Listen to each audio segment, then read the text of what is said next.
Shalom semua, apa kabar saudara dan saudari yang dikasihi dan diberkati Tuhan. Bagi Anda yang pertama kali bersama kami, saya ucapkan selamat datang. Dan bagi Anda yang setia bersama-sama dengan kami Renungan Awan Biru, kami juga mengucapkan ribuan terima kasih dan Tuhan memberkati kita semua.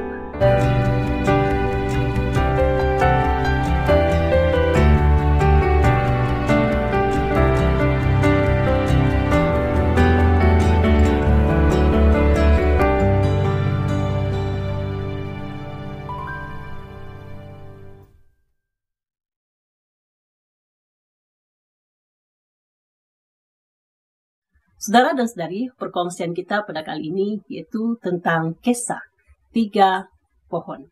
Kita akan belajar sesuatu yang baik dari kisah ketiga pohon ini. Cerita ini mengisahkan di sebuah hutan yang tebal. Sebuah hutan yang tebal, tinggallah 3 pohon di mana mereka hidup bersama dan mereka bersahabat. Suatu hari ketiga pohon ini mereka bercerita. Mereka bercerita, berkongsi, suatu hari kelak mereka mau menjadi apa. Dan pohon yang pertama memberitahu harapannya kepada kedua pohon yang lain itu. Harapan pohon yang pertama yaitu ia ingin menjadi sebuah peti yang mau direka khusus untuk menyimpan harta benda yang mewah, yang mahal-mahal. Seperti emas, ya, permata, belian, dan sebagainya. Dan pohon yang kedua juga memberitahu kepada kedua pohon yang lain ini, apakah harapannya? Harapannya suatu hari kelak, ia ingin menjadi sebuah kapal yang besar. Sebuah kapal yang besar di mana ia boleh menampung sejumlah ramai orang, dan orang-orang tersebut haruslah orang-orang yang terpandang, haruslah orang yang terhormat, orang yang kaya, orang yang bijak pandai, seperti raja-raja, ya, orang-orang yang terkenal. Ia punya harapan boleh membawa orang-orang hebat ini mengelilingi dunia, melihat betapa indahnya dunia ini. Pohon yang ketiga juga tidak ketinggalan, memberitahukan apakah harapannya. Pohon yang ketiga ini memberitahu bahwa harapannya ia ingin menjadi sebuah pohon yang bertumbuh, ya, tumbuh tinggi dan membesar. Ia mau menjadi sebuah pohon yang paling tinggi, paling besar di dunia. Dan ia mau semua orang akan datang melihatnya. Betapa tingginya dia, betapa besarnya dia. Dan dia mau orang-orang tempatan di tempat itu bangga memberitahu bahwa di tempat mereka ada sebuah pohon yang paling tinggi dan yang paling besar di dalam dunia ini. Dan yang paling penting sekali di dalam harapan pohon yang ketiga ini, mengapa dia mau menjadi pohon yang paling tinggi? Dia mau menjadi satu-satunya pohon yang paling dekat dengan Tuhan. Itulah harapan pohon yang ketiga. Nah, dalam mereka bertumbuh, membesar itu, ya, mereka berdoa, berharap harapan mereka menjadi kenyataan. Hari berganti hari, bulan berganti bulan, tahun berganti tahun. Dan ketiga pohon ini tetap bertumbuh, meninggi, dan membesar. Sehinggalah suatu hari, mereka didatangi sekelompok orang, mereka ditebang, dan mereka dibawa ke lain tempat. Mereka direka, dicipta menjadi sesuatu. Pohon yang pertama dicipta menjadi sebuah tempat, palungan. Ya, sebuah tempat, palungan, dan ia dicipta untuk meletakkan makanan hewan, makanan domba, ataupun jerami. Lalu ia ditempatkan di sebuah kandang. Harapannya ya, tidak terjadi. Ia tidak dicipta seperti yang ia harapkan sebelum ini. Tetapi suatu hari ada 2 orang suami istri yang datang ke pondok itu, di mana istrinya sedang syarat ingin melahirkan. Dan sewaktu istri itu sudah bersalin melahirkan seorang putra, lalu mereka membersihkan palungan itu. Ya, tidak mungkin diletakkan begitu saja. Sudah semestinya palungan itu dibersihkan. Setelah sekian lama palungan itu diguna tanpa dibersihkan, ia diletak terus makanan diletak. Tetapi hari itu, ia sangat berterima kasih. Ia didatangi oleh 2 orang suami istri. Ya, ia dibersihkan, kemudian diletakkan seorang bayi ke dalamnya. Dan pada waktu itu, saudara dan saudari, palungan ini, pohon yang pertama ini, mendengar sesuatu. Ia melihat sesuatu di mana ada 3 orang Majus yang datang, sujud dan menyembah bayi tersebut. Bahkan mereka membawa emas, mur dan kemenyan. Mereka menyembah bayi tersebut. Maka sadarlah, ya, mengertilah, fahamlah pohon yang pertama ini, bahwa selama ini ia telah disediakan oleh Tuhan untuk menempatkan seorang bayi istimewa, yaitu Yesus Kristus, Raja di atas segala raja. Ia bukan direka khas untuk menyimpan harta karun, tetapi direka khas untuk meletakkan bayi yang raja di atas segala raja. Nah, lalu pohon yang kedua. Pohon yang kedua itu, seperti yang kita tahu tadi, bahwa dia punya harapan menjadi sebuah kapal yang besar. Tetapi, sewaktu ia ditebang, ia dipotong-potong, direka-reka, akhirnya ia bukan menjadi sebuah kapal. Sebagian kapal pun tidak, tetapi sebaliknya, ia dicipta menjadi sebuah perahu kecil yang digunakan oleh para nelayan. Bahkan ia bukan berada di laut, tetapi di sebuah danau. Nah, sehinggalah suatu hari, ada 13 orang yang menaikinya. Dan tiba-tiba angin kuat. Angin kuat menyebabkan danau itu bergelora. Perahu ini, dia juga berpikir, bolehkah saya menampung ke-13 orang ini? Selamatkah mereka di danau ini?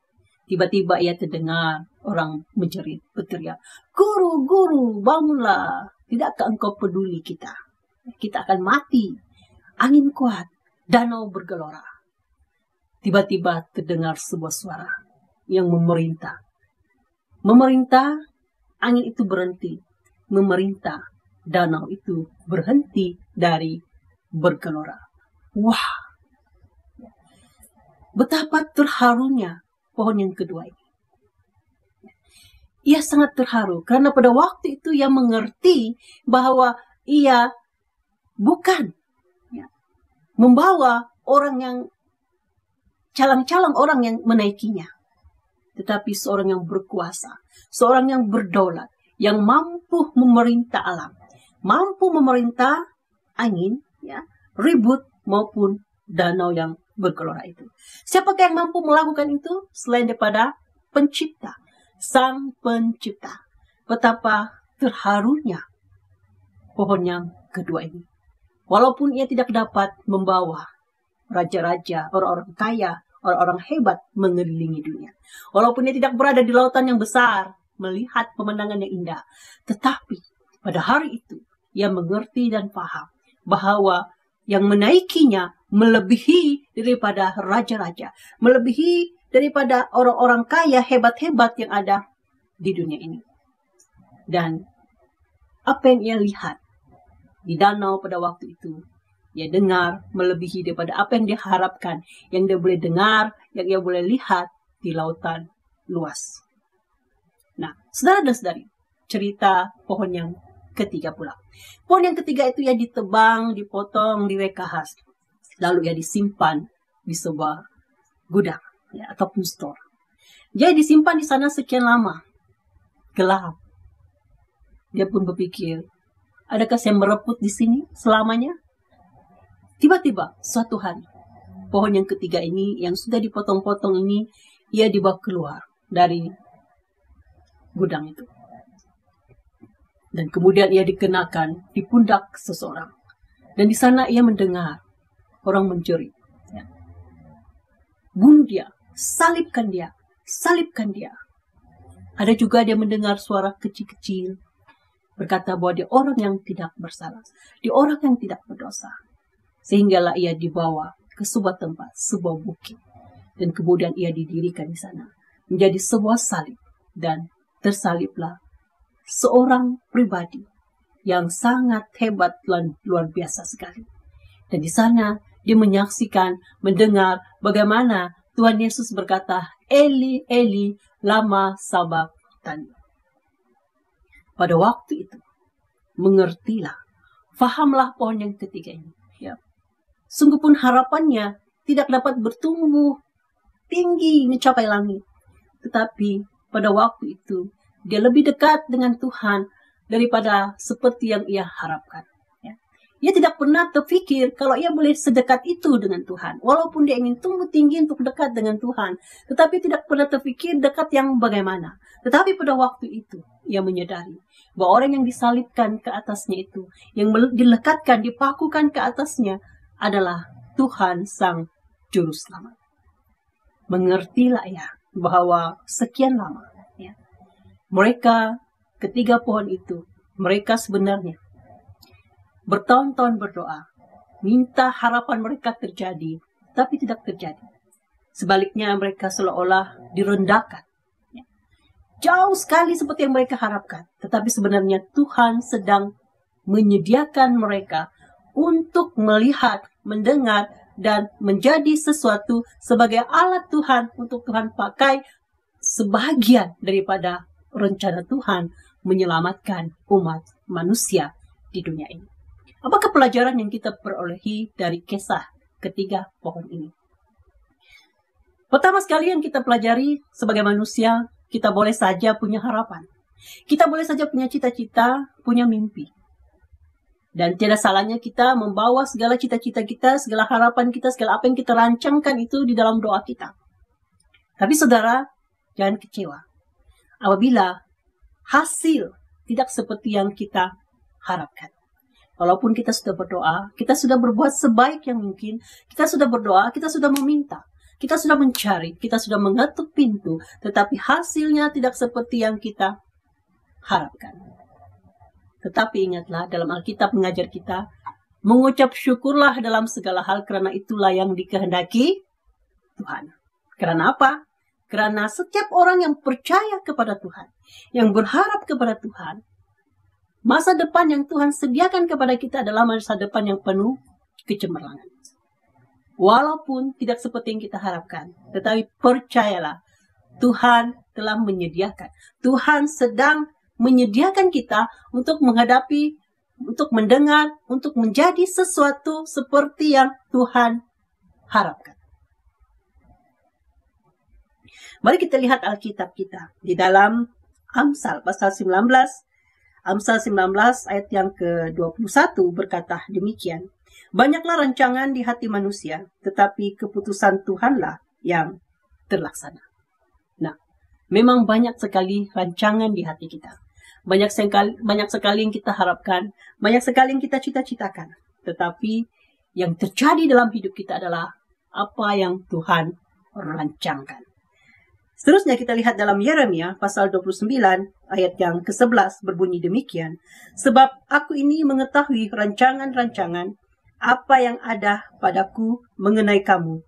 Demikianlah firman Tuhan, yaitu rancangan damai sejahtera dan bukan rancangan kecelakaan, untuk memberikan kepadamu hari depan yang penuh harapan.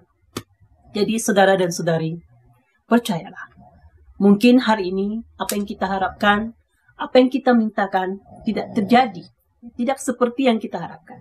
Malah sebaliknya. Tetapi percayalah, tetaplah bersyukur, tetaplah berharap kepada Tuhan.